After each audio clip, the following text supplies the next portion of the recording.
Yang awalnya berita ini hanya kesebar di daerah PD Aceh aja, tapi akhirnya kesebar luas nih ke seluruh Indonesia, bahkan ke luar negeri.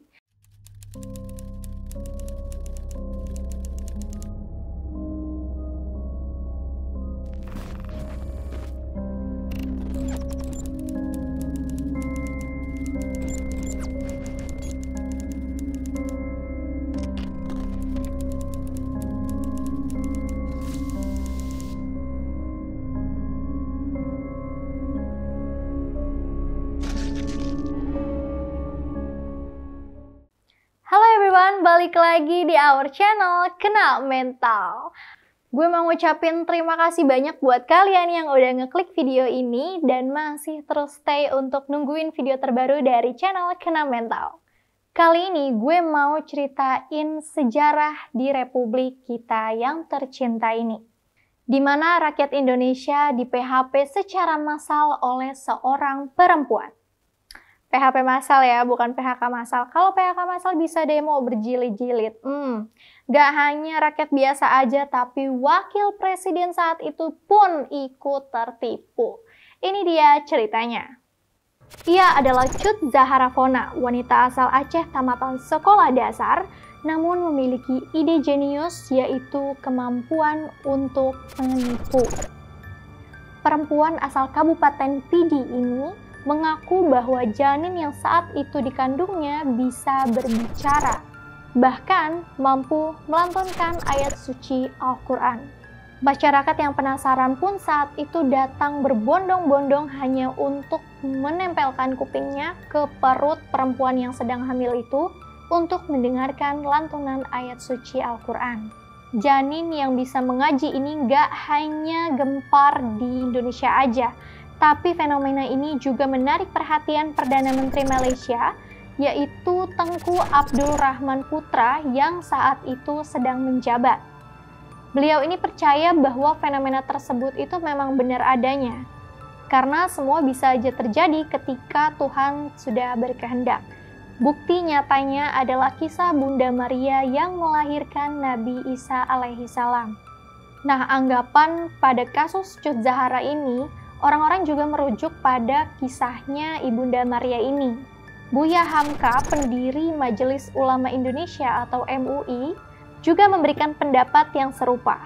Meskipun awalnya beliau juga meragukan fenomena ini, namun ketika ditanya oleh wartawan, ya kun fayakun, semua bisa terjadi ketika Tuhan berkehendak.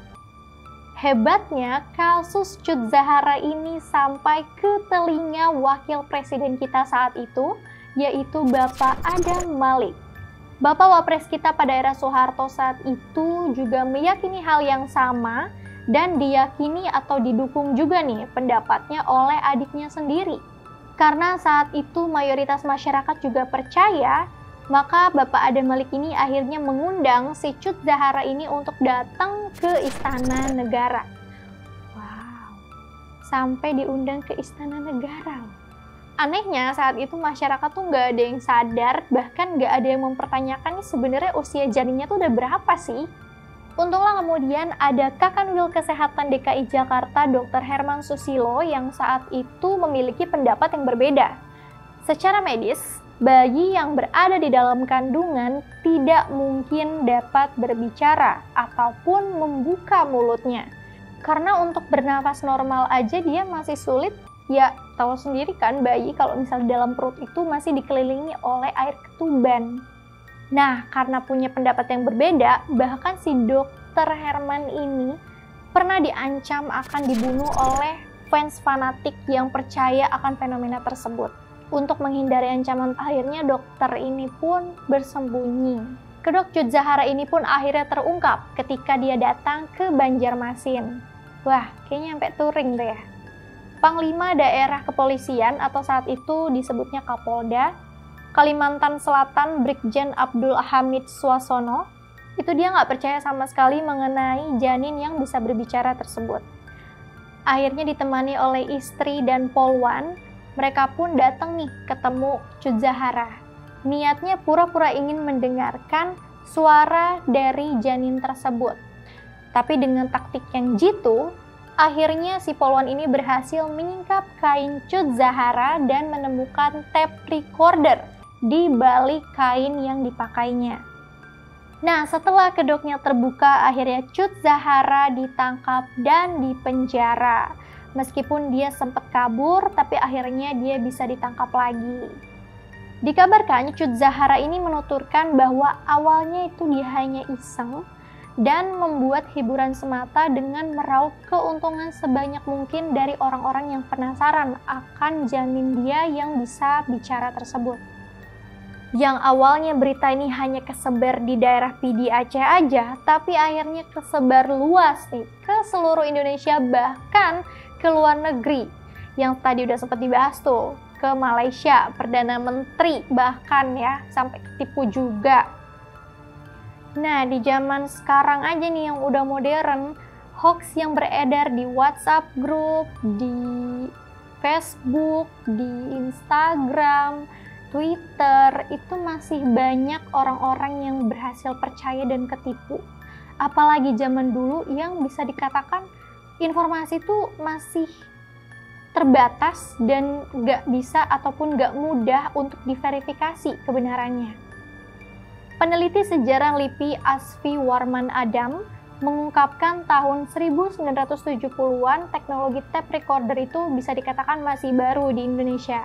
Karena dulu kalau di Indonesia tuh tape recorder masih segede-gede gini nih, tuh. Jadi kayak dimasukin ke kain kan susah ya, pasti ketahuan. Nah, kaset pertama kali itu diperkenalkan tahun 1963 oleh Philips, dan karena dianggap lebih efisien, kaset pun perlahan-lahan menggeser kepopulerannya piringan hitam. Lalu masuklah tuh ke Indonesia di tahun 1970-an. Kala itu tape recorder kecil yang biasanya dipakai sama wartawan itu emang masih jarang diketahui sama masyarakat. Jadi masyarakat tuh nggak menaruh curiga gitu kalau misalnya emang ada tape recorder. Selain itu, masyarakat saat itu juga masih mempercayai hal-hal goib seperti mitos, terus kayak ya keajaiban-keajaiban yang bisa dikatakan nggak logis lah, karena mereka juga percaya adanya kehendak Tuhan. Jadi banyak orang yang ya udah mereka merasa hal itu logis-logis aja selama Tuhan bisa menunjukkan tanda-tanda kekuasaannya.